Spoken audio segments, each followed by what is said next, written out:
You are the interviewing strategies class, and one thing that I wanted to do was to conduct an interview with my Swedish son, Martin, and his girlfriend, Frida, who are here visiting. They've been in Van Wert for just a couple of days. So I've prepared a list of questions for Martin and for Frida. Their experiences here are a little bit different. So first I will ask Martin some questions, and then I will ask Frida some questions. So with that, we will get started, and I'm going to get the recorder and flip it around so that you can meet Martin and Frida. Good morning. Morning. All right, so we have Martin. Tell them your last name, Martin. Lundegård. And Frida, your name. Bergsten. All right, I won't try and repeat that one. First, we're going to ask Martin some questions. So Martin, tell us about the first time that you visited the United States. First time was back in 2003. It was with my family. We were in New York. Flew into New York from Stockholm, and then we were there for a couple of days, and then headed down to Orlando, Florida, and did all the Disney parks and that whole fun experience. Okay, and family includes? Family includes my father, Sven, my mother, Elizabeth, and my brother, Philip. Okay. How did you come to know my family? Your family? Well, after that first experience in the US, I really liked it, and I decided right away almost that I wanted to do a foreign exchange year. So back in 2004, the fall of 2004, I flew over here. Was originally placed in Indiana, but then I came to Van Wert, and I lived with another woman for 2 months, and that didn't work out, unfortunately. And then I had the great opportunity, or the blessing, should I say, to come to this household and get to know you. Okay. Great people. And you moved in with us in October. October, November. I remember it was the day before the presidential election, I believe. Oh, before the primary? No, or the election, the actual election that year? Yeah. Okay. 2004. All right. I remember that for some reason, I don't know. But, well, and I remember it was around Halloween, which is the end of October. Yeah, so, yeah. Okay. And that was in 2004. 2004, yeah. Okay. And describe briefly that year or the several months in which you were a foreign exchange student. Initially, it was a lot of excitement coming over, coming to a new country and experiencing something new. I was only 16 at the time, which is incredibly young to undertake something like this. But then, I didn't have a good time with my first family. It didn't work out. So those 2 months were really tough, besides the cultural differences and not getting along well. It was really hard. So I cried a lot during that time.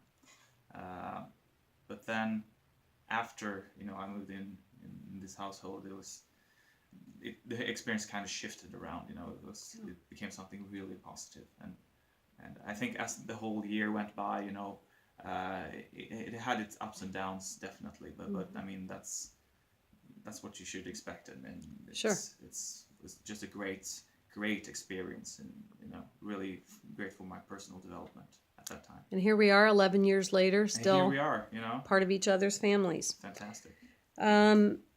Describe for us some of the differences between growing up in Stockholm, biggest city in Sweden, right? Yeah. Versus living with a family in a small town like Van Wert, Ohio. I mean, biggest difference is probably accessibility. I think in Stockholm you have your subway and you have your the buses and stuff, and you can get around the city with public transportation really easily. But here in Van Wert, or in America in general, it's more built around cars. And when I was 16, I didn't have a driver's license. In Sweden, you take your driver's license when you're 18. So like that aspect of not can't really just go out and get around by yourself. That was Right. a big change for me. I remember Sure. that. But yeah, I mean, I think it's more, growing up in a city, it has a different pulse to it, higher paced in a way. Was your first choice to go to a larger city when you came as a foreign exchange student? Like, honestly, I didn't have any idea. I mean, Okay. you got to request certain areas that you kind of wanted to go Mm-hmm. to, and everybody requested California or Florida or something like that, but no one ever ends up in those places, which Right. is good. I mean, it's really good. I think you don't get that unique experience if Sure. you go there. Really, Yeah. This is where it's at. All right. Any cultural differences between the United States and Sweden that you can share with us? Well, I mean, America in general is more, outgoing society, I would say, more extroverted in a way. Mm-hmm. People tend to, talk, like do more small talk, like, in the store or in the subway or whatever. In Sweden, you never do that. We're more reserved and private Mm-hmm. in that aspect of it. Right. So I would say that's the biggest difference. Yeah. Like, it's similar in a lot of ways, but that's that's the big one, I think. Sure. Yeah. What did you miss the most about Sweden or home when you lived here with us in Ohio? In Ohio, yeah, it was so long ago, but I think it must have been my family and my friends, really, because I mean, How about the food? the food? Hmm. Yeah, I probably did miss that too, like the traditional Swedish food that you have on, celebrations and stuff. Like that Like licorice stuff your dad sent you. exactly, the Turkish pepper, and I like fish a lot, like salmon. It's something that we eat a lot, and yeah, stuff like that. Okay. And the pepper karkor, I love Pepper that. cocoa, yeah, That's they're good. Yeah, that's yeah, delicious. yeah. What do you miss now that you're living back in Sweden? You're a manager at an amusement park. Mm-hmm. You're also a musician. Mm-hmm. So what do you miss most about Ohio and or the US Mm-hmm. when you're in Sweden? Yeah, I miss I think the easygoing part of it. When I get to America, it feels to me it's more, relaxed and laid back. Sometimes I feel really confined in my city, Stockholm. It feels kind of like stiff, and people are really serious. Like in America, it's more, I would say, laid back and more like warming, welcoming vibe. That's what I really enjoy when coming here. It feels really good. Like, it feels like I'm at my second home. It is your second home. Yeah, I know. So Absolutely. that's nice. Anything else that you would like to share with the interviewing students about anything? This is what we call an open-ended question. Open-ended question. When we are doing interviews, just to make sure that we haven't overlooked anything that you think might be interesting or relevant. Wow, this is really hard. It is. Putting me on the spot here. And if you don't have anything, that's fine too, but... Yeah, no, I mean, just... You flew into Chicago.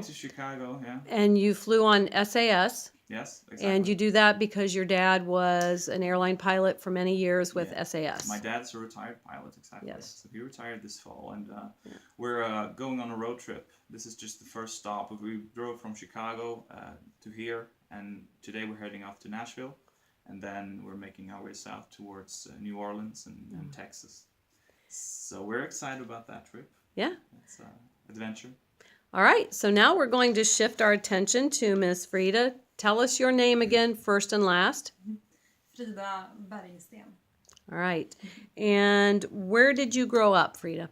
I grew up in north of Sweden, in a small town called Kiruna. You might have heard about the Ice Hotel. It's there in Kiruna, in a small village outside of Kiruna called Jukkasjärvi. So I grew up there and lived there until 2011 when I took my bags and moved to Stockholm. Okay. And this ice hotel, how long can it stay in existence throughout the year? They start building it in December and probably around March, April. So it's not even there 6 months. It's not. Oh my, okay. What brought you to the United States the very first time you visited? First time I visited was in 2008. Okay. And I went to San Francisco for 2 weeks with a friend of mine and his family. We visited his brother who was a surgeon, brain surgeon. So Whoa. we lived in San Francisco. So it was 2 good weeks. It was my first U.S. experience.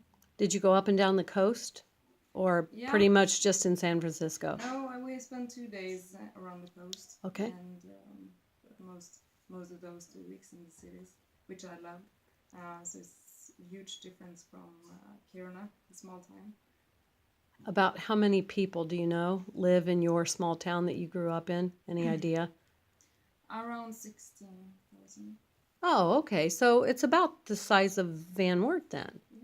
Oh, okay. All right. By the way, we've got a list of questions. I'm talking to my students now. We have a list of questions, but once in a while, when something comes up, you need to go ahead and ask, and that's called a probing question. So, what were some of the things? No. Let me back up. What brought you to the United States this time? This time to visit you guys with Martin. Yay! Yes. Or road tripping. And a road trip. Yeah. Okay. What were some things that you most wanted to try, to do, or to see on this trip? So, Twinkies, alligators, and just road tripping around the US and southern US. And why, this is another probing question, why did you want to try Twinkies? Because of the movie Zombieland.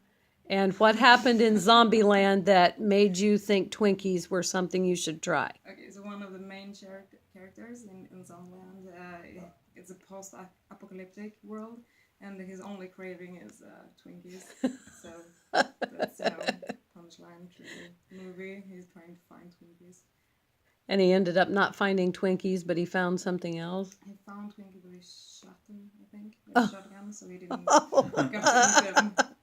And yeah, I had to try it. So we found Twinkies in the grocery store, and we didn't even get out of the grocery store parking lot, and Frida was ripping open the Twinkies box and eating a Twinkie. Yes. So Twinkies, alligators, and then the cities. So some of the cities you're going to are... Nashville today, Memphis, New Orleans, Texas, Houston. Okay. And possibility you might go to the Texas or the Florida Panhandle. Mm-hmm. Yeah. Possibly on your way to New Orleans. Yes. Right? Yeah, maybe. Okay. When, Frida, do you hope to be back in the United States? Well, hopefully soon. You My hope next semester. you would like to come back? I would love to come back. What do you see as far as the differences between Sweden? Well, even the differences between northern Sweden and southern Sweden. Do you see differences in way of life? Describe that just a little bit, some of the differences. Yeah, huge differences between Kiruna and Stockholm. As I said, Kiruna is a small town, it's a cold town. We live above, Kiruna lays above the Arctic Circle. So we have a lot of northern lights and we have cold winters. And schools, we only have one school in Stockholm. We have a lot of schools. We doesn't have any college. So you need to move if you want to, get an education after school years. Huge difference. And aren't there, I don't know how to describe them, a group of people that are the native. Yes, people of can you Sweden. tell us just briefly about them? Yeah, well, they are native people of Sweden called Same, and they, are nature people and have a lot of reindeers. And they would be similar to what our Native American Indians are, I Yeah. believe, right? Okay. Anything else that you can think of that you would like to tell the students? If you have the chance to come to Kiruna, do that. Don't come in December. It's just cold and dark. Come in March. You will have a great time there. March is the best time? Yeah, I would say that. Between December and March, it's very cold and very dark. In March, it's a little bit warmer. So, which months can people see the Northern Lights? I actually saw Northern Lights at my mom's wedding in August, so it's easier to see it in the winter, Okay, but year round. year round. All right. Thank you so much for spending some time with us this morning, Martin and Frida. And we will look forward to having you back in Van Wert, Ohio soon. Yeah. Thank you. Thank you.